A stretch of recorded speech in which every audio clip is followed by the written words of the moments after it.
Katie at NDE Daily. I have listened to and read hundreds of NDEs, and something that really strikes me is that though they are all different, there are so many specific similarities between them, such as overwhelming feelings of love and comfort, indescribable colors, and increased psychic abilities going forward.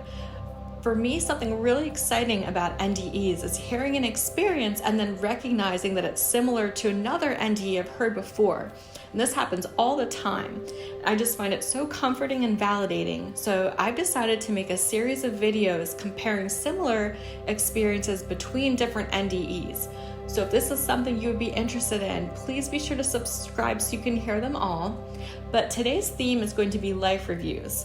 Life reviews are a common element in NDEs, and you'll so often hear that the life review is an interactive experience where the individual will feel exactly how their actions made others feel, and sometimes they'll even discover how their actions have affected others going forward.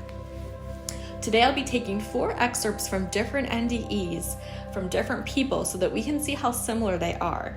Now I'll just be reading paragraphs from each NDE, but if you'd like to read the entire experience, these are from IANS, the International Association for Near-Death Studies, and I'll be posting the links to the full article in the description. Life Review Experience 1. It was both painful and exquisitely beautiful. It was like viewing a film filled with precise detail. Every single thought, word, deed, decision, and action was brought forth and re-experienced and re-examined. It was self-evaluation with total transparency and honesty. Throughout, I was never judged by any of these divine beings. They simply held me in love with complete compassion and acceptance. In this review, I realized that I was every single person I'd ever encountered or thought of.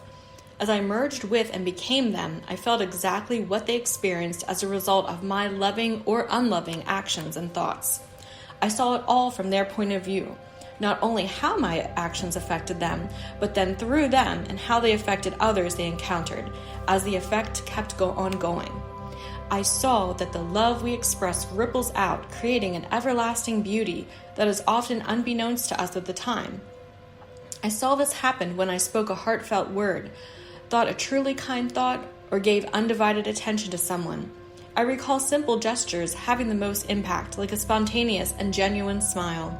For example, I smiled at a woman I passed on the street and it turned her day around. She had been feeling disheartened about life, and my smile changed her interactions later that day with her children and others. On some level, I heard her thanking me. Life Review Experience 2. I was severely dehydrated. The nurse took her time hooking up the saline drip. 5 minutes after she put the IV in, my heart stopped.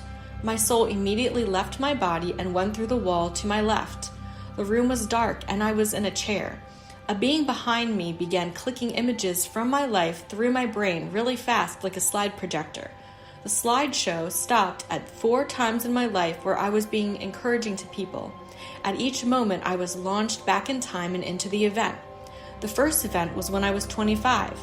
I was encouraging a new hire who had taken a lesser job under me, but it would give him a lot more room for future growth.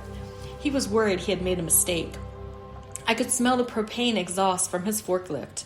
We were in the southwest corner of the warehouse that I ran at the time. He is still a friend of mine, and he has had a nice career in sales. The second one was me and a neighbor kid when I was 9.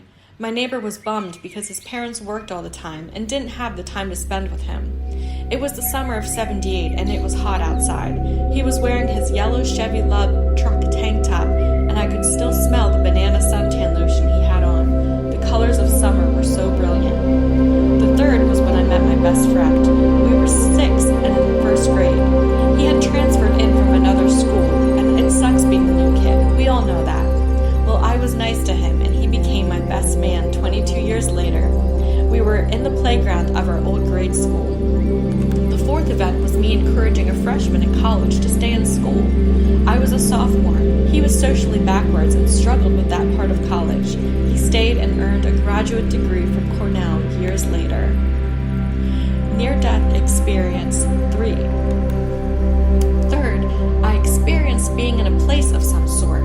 Not a room because it didn't feel closed in or limited, but definitely a sensation of a physical place. I felt rather than saw beings around me, which comforted me and projected peaceful thoughts into my mind. In this realm, talking without speaking seemed perfectly natural to me, as if I'd always done it, but I was just now remembering how. I experienced what some have termed a life review. It wasn't like a movie or something where I was outside of it. It was completely interactive and immersive. I got to see the good and bad things I had done. I say good and bad, despite the fact that there was absolutely no judgment there. It was more like these beings wanted to show me the path in life that I had chosen, and based on what I wanted to be, how my actions or words had either helped me along the path or hindered me. This review was not from my perspective, but rather from the perspective of those my words or actions had affected. I experienced how I made others feel or think about me, as if I were them. Let me stress here that there was none of the heaven or hell experience for me. No Jesus or angels or choirs and clouds. No judgment, no punishment, no fear. Also, no religious overtones at all. Life Review Experience 4. This traveling went on for some time until I became aware that I was in a new place, like a room without walls, without a ceiling, without a floor. I had a 360-degree vision and could see all around me. Again, there was darkness, but I did not feel afraid. I felt a presence and also felt complete trust in this company. A movie, for lack of a better word, began to play. It was black and white and huge, as if I were staring at a giant screen that filled the whole of every which way I turned. The movie was my life from birth to death, every minute of it, every event I had ever experienced. I watched it and I relived it. It was at this point I realized time did no longer appear to me as it had in my body. It was as if I were projected into a moment or dragged through time, backwards, before forwards, to re-feel what I had witnessed to this point. All of the abuse I had experienced and suppressed as a young child, as well as out-of-body experiences I had at this time and at night when I was lying in bed. I could see myself flying out of my body, and I remembered. It was at this point I also saw and recalled a guide that had been with me throughout my growing. While watching and re-experiencing each moment, I found I was now able to experience each event through the emotions of all present at each time. I watched my own poor mistakes and learned from every reliving. I watched myself as a child bitten by a guinea pig and in shock half launch it onto the sofa. I felt shame at this time because I felt the fear of the guinea pig. No one condemned me. I was asked only what I had learned.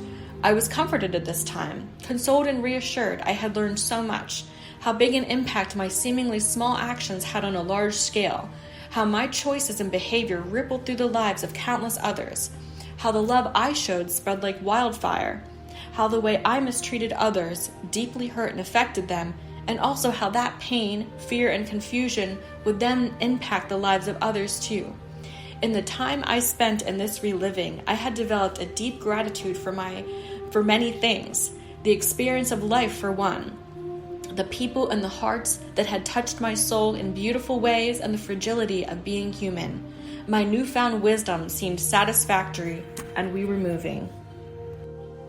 Alright, so as you can hear, there are such a number of similarities in just these 4 accounts alone, and there are thousands of more experiences like these out there. What I take from these experiences is how a seemingly simple act of kindness we show can make all the difference in the world, and I hope these experiences inspired you as much as they did me. Thank you for listening, and take care until next time.